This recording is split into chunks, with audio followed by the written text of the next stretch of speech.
Elisabeth Assayag, Emmanuel Dutheil. Elle bouge, elle roule, elle prend le métro, elle fait du vélo depuis le début. Cette France Bouge avec notre grande témoin du jour, Marie-Ange Debon, qui est la patronne de Keolis, et qui va écouter le pitch, tout comme Nathalie Carré, bien évidemment, de la Chambre de commerce et d'industrie, qui est là, en place, prête pour donner, comme chaque jour, ses très précieux conseils. Et aujourd'hui, un projet né en 2019 qui, au fur et à mesure, s'est adapté avec la crise sanitaire. Bonjour David Niette.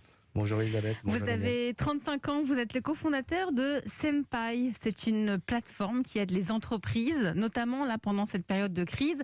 Votre rôle, c'est de faire gagner aux entreprises plusieurs semaines de travail. Vous les accompagnez dans le choix de leurs outils de travail, des outils essentiels. Vous allez tout nous expliquer. C'est parti pour votre pitch. Vous avez 1 minute. Bonjour Elisabeth, bonjour Emmanuel, merci de me donner de la parole. Donc je suis David, CEO et cofondateur de Senpai, donc la première plateforme française basée sur de l'algorithme d'intelligence artificielle qui permet du coup aux entreprises de choisir efficacement et rapidement leurs outils du quotidien. Donc on est parti d'un constat très simple de mon expérience personnelle et celle de mon associé Florian Dang, c'est que choisir un outil en entreprise c'est devenu capital dans la productivité des organisations. Cela dit, les alternatives pour atteindre le bon choix reste très compliqué et avec des méthodes traditionnelles un peu archaïques.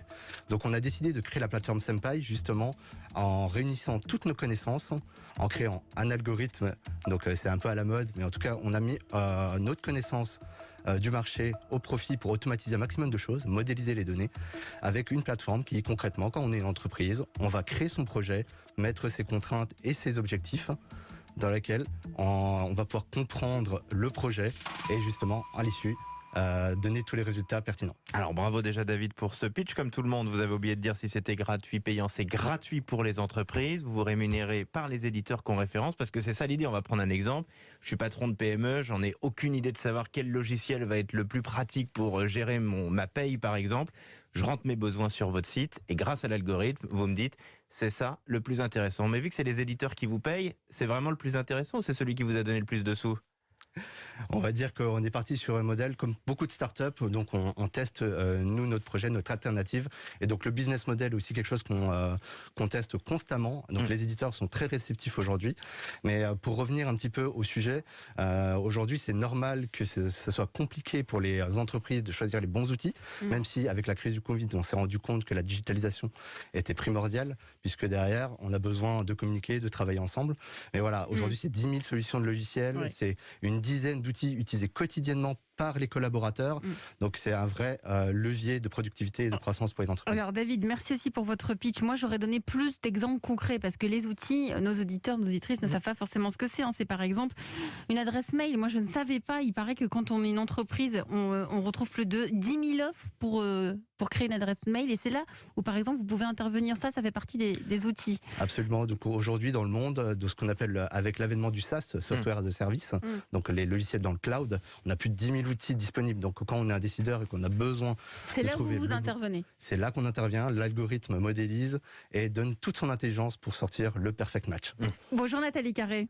Bonjour Elisabeth. Mais qu'est-ce qui vous fait rire Bonjour déjà, Emmanuel. Ça la fait rire, on adore. Mais non, qu'est-ce qui mais vous arrive ? j'attendais, moi je me demandais quand est-ce que j'allais parler. Eh bien c'est à On vous, vous Nathalie oublie jamais Carré, quand même.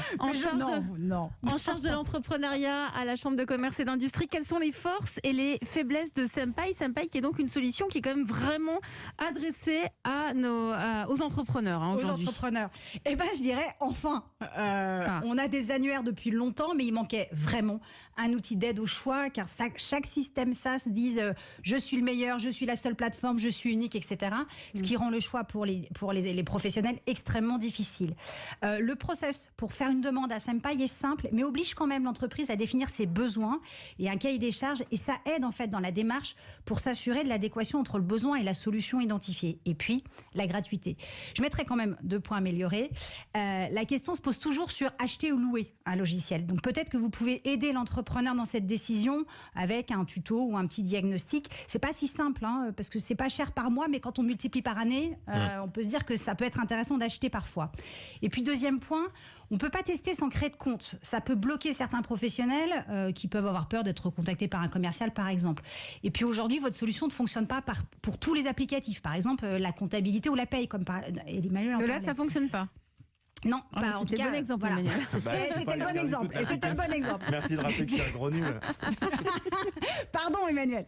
Donc, du coup, ce que vous pourriez faire, c'est déjà, avant de demander de créer son compte, vérifier que le besoin de l'entreprise est dans l'une des catégories pour laquelle vous avez une réponse. Et puis, peut-être mettre un compte démo ou diffuser un cas vraiment précis de recherche pour que l'entrepreneur voit ce qu'il va devoir rédiger, comment se déroule le process.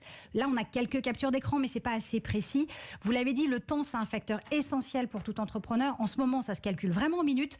Donc, poussez la logique du gain de temps dès le début du parcours d'achat du client. David Niette, c'est vraiment hyper complet ce que vient de vous dire Nathalie Carré. C'est pas assez précis. Peut-être plus détailler vos offres finalement. Oui, merci pour ce feedback. Effectivement, on s'en est bien rendu compte. On a commencé par des catégories d'outils qu'on savait travailler, dans lesquelles on savait donner de l'intelligence et aider les personnes, les entreprises qui passaient par nous, justement parce qu'il y avait toute une phase de modélisation. Demain, effectivement, il y a énormément d'outils, donc il y a plus d'une centaine de catégories. Aujourd'hui, on en a quand même 500 outils uniques, du coup, sur le marché européen disponibles, parmi 5 catégories. Donc, on comprend les besoins des entreprises et tous les mois, on en rajoute au fur et à mesure. Donc, je vous invite à retourner sur Senpai un peu plus tard. Marie-Ange Debon, vous êtes la patronne de Keoli, 68 000 salariés, un groupe mondial, gigantesque filiale de la SNCF. Malgré tout, vous avez des directeurs techniques qui doivent passer un paquet de temps à savoir quel est le bon logiciel. Vous en pensez quoi, vous, de cette solution, celle de David ? Les dépenses informatiques sont de plus en plus croissantes dans toutes les entreprises. Donc, tout outil qui permet de les dépenser de manière plus intelligente est utile.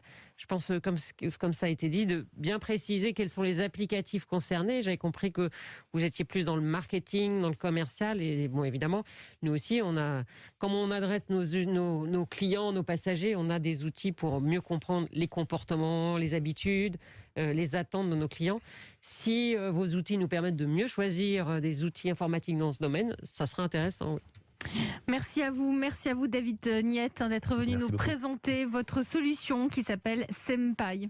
Et merci beaucoup à Nathalie Carré qu'on retrouvera demain pour ses précieux conseils. Je vous rappelle que si vous aussi vous voulez venir présenter votre projet, une seule adresse mail E1- à chaque fois je la regarde pas, je l'oublie. E1- la France bouge @europe1.fr et vous aurez peut-être comme ça la chance de faire partie de nos candidates ou de nos candidats en route pour les trophées européens La France bouge.